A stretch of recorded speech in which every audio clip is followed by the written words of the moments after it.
ये कहानी ममता की है। बचपन से ही घर में ये एहसास दिलाकर पाला गया कि औरतों को बोलने का हक नहीं है। अरे ममता, जरा जल्दी जल्दी हाथ चलाओ। रोज ऑफिस में देर पहुंचता हूँ तुम्हारे कारण। लेकिन आपका सारा खाना पैक और तैयार भी है। अरे जबान जितनी चलाती हो उतना अगर हाथ चलाती ना तो शायद घर को अच्छे से मैनेज कर पाती। क्या मतलब है? क्या नहीं मिला आपको? मोजे मोजे कौन देगा? ममता भागकर पति को मोजे देती है। वो हर किसी का ख्याल रखती, लेकिन उसके घर में रोज का रोना लगा रहता। अरे माँ, आज स्कूल में टीचर ने मुझे फीस के लिए डांटा। माँ, मुझे अच्छा नहीं लगता कि स्कूल में फीस के पैसों के लिए मुझे कोई भी बात सुनाए। अरे पर बेटा, ये तो पापा करते हैं ना, सारा ऑनलाइन। मुझे तो इसकी जानकारी भी नहीं है। हाँ हाँ, बना लो बच्चों के सामने मुझे बुरा। अरे करता तो मैं ही हूँ, माना, लेकिन मुझे कोई सपना थोड़ी ना आएगा कि बच्चों की फीस जमा करनी है। अरे बताओगी तो तुम ही ना। ममता की अब ये आदत में शुमार हो चुका था। वो हमेशा हर बात के लिए खुद को ही दोषी मानती। एक दिन वो पड़ोस की दोस्त से कहती है, समझ नहीं आता यार, मैं इतनी डम कैसे हो सकती हूँ। बात तो सही भी है ना। अब पति बेचारा नौकरी करे, पैसे कमाए, या फिर ये देखे कि बच्चों की फीस का वक्त है। क्या करूँ यार। पता नहीं, मेरे पति तो सारा काम खुद ही करते हैं। वो तो कहते हैं कि तुम थक जाती होगी, सारा दिन घर बाहर बच्चे तो। अच्छा, ऐसे भी पति होते हैं क्या? अरे क्या बात कर रही है? भाई साहब कभी तुझे किसी बात के लिए सुनाते नहीं? किसने कहा नहीं सुनाते? अरे ये पति चीज ही ऐसी होती है कि बिना पत्नी को सुनाए उन्हें चैन की नींद कहाँ आती है। तो तू भी परेशान रहती होगी कि कैसे, क्या, कब भूल गई। अरे वो तो मुझे बस इस बात के लिए ताना देते हैं कि मैं वक्त पर खाना क्यों नहीं खाती या पार्लर जाकर अपनी साज सज्जा क्यों नहीं करवाती। पड़ोसन बोल ही रही होती है कि ममता के बेटे की आवाज आती है। अरे माँ, क्या हो गया? लग नहीं रहा कि आज आप मुझे पानी भी देगी। अरे कब से खाने के लिए वेट कर रहा हूँ। अरे यार, मैं चलती हूँ। बेटा खाने के लिए वेट कर रहा है, मैंने उसे खाना भी नहीं दिया।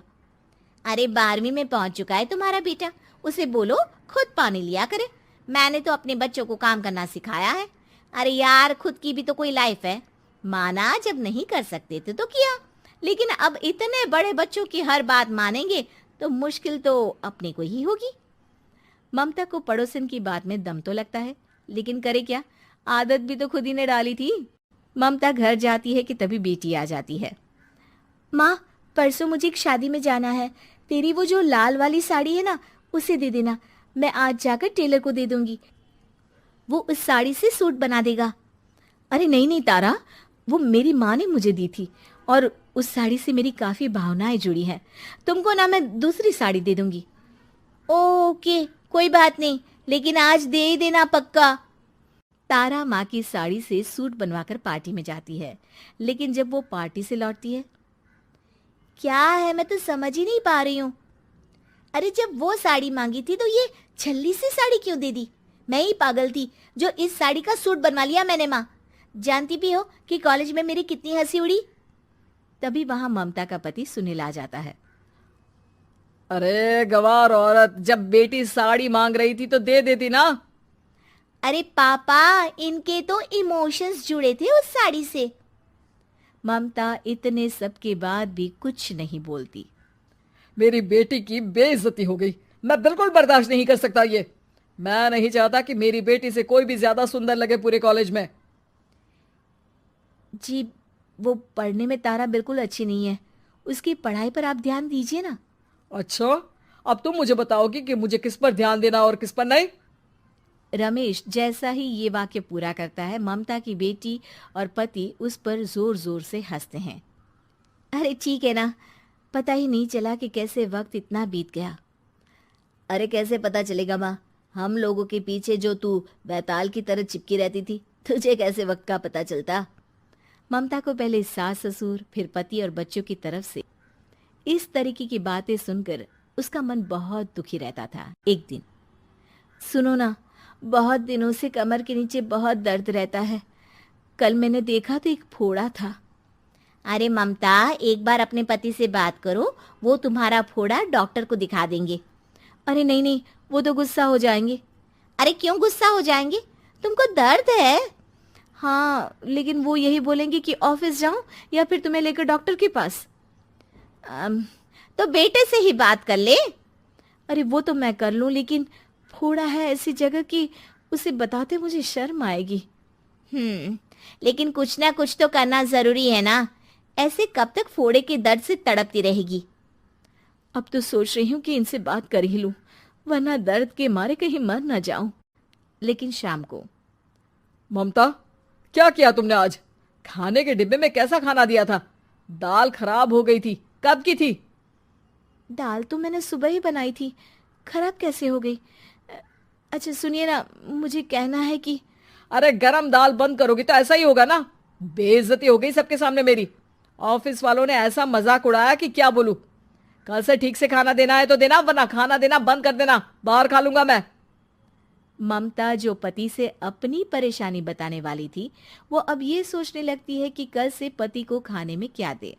अगले दिन ममता थकी थकी सी हालत में, आप लोगों के लिए नाश्ता बना दिया है, खाना बनाने की हिम्मत नहीं है आज तो। रात भर सोकर थक गई है ना, इसीलिए तो खाना नहीं बना सकती।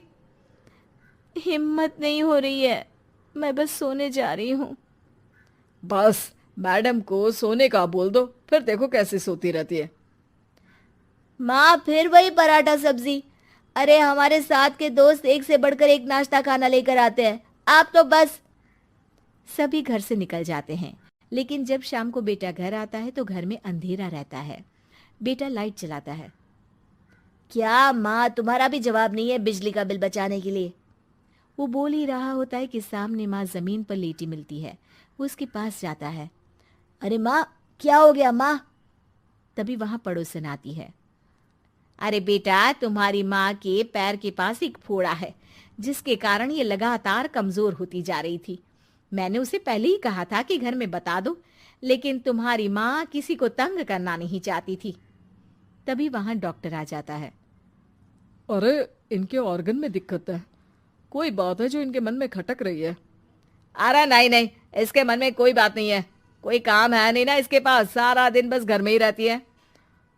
देखिए, मैं तो ये नहीं जानता, लेकिन हाँ, इनके मन में हमेशा कोई बात रह जाती होगी, इसलिए उनकी ये हालत है। अगर आप समय से नहीं ले आते तो हो सकता था कि। अरे नहीं नहीं डॉक्टर साहब, हम पूरी कोशिश करेंगे कि वो ठीक हो जाए। हम लोगों ने अपनी ही परेशानी माँ के सामने रखी, लेकिन किसी ने माँ की दिक्कत को जानने की कोशिश तक नहीं की। हाँ, मैंने भी ममता को हमेशा घरेलू जरूरत से ज्यादा काम का नहीं सोचा था। ममता को होश आता है और वो खुद को अपने बेडरूम में देखती है।